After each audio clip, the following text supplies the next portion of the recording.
Paano kung kahit experienced veterinarian ka na, pero may problema pa rin sa performance ng iyong mga barako?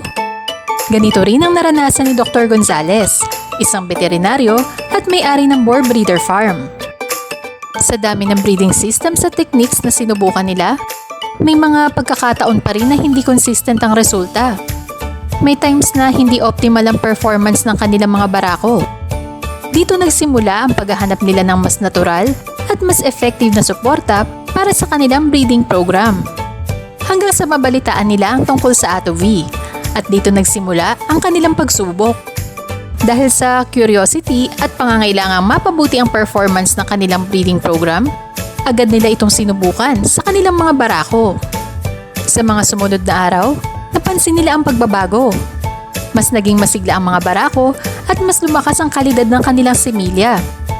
Sa actual na observation, sinubukan nilang gamitin ang isang barako sa dalawang inahin sa loob ng isang maghapon. At doon nila nakita ang mas mataas na motility o lakas ng similya. Pagkalipas ng 3 linggo, napansin nila na parehong nagbuntis ang dalawang inahin. Ito ang naging malinaw na indikasyon na gumagana ang kanilang bagong setup kasama ang AtoV support. Para kay Dr. Gonzales, malaking tulong ito dahil pwede nang bawasan ang maintenance ng mga barako sa natural breeding system.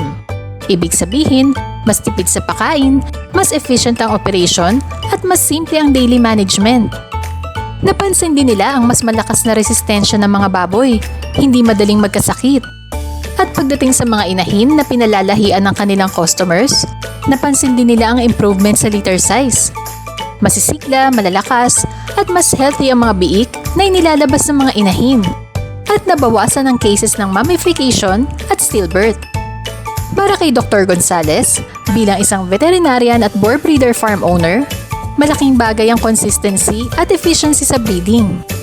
At sa naging resulta ng kanilang paggamit ng AtoV, mas na-optimize nila ang kanilang operasyon at mas naging stable ang kanilang production. Kung ikaw ay breeder o backyard piggery raiser na gustong ma-improve ang performance ng iyong mga alaga, maaaring makatulong ang AtoV sa iyong sistema. Subukan mo at obserbahan ang pagbabago sa iyong sariling farm setup. Mas maayos na breeding, mas efficient na operation, mas magandang resulta. AtoV, para sa mas healthy na alaga, mas maganda ang kita.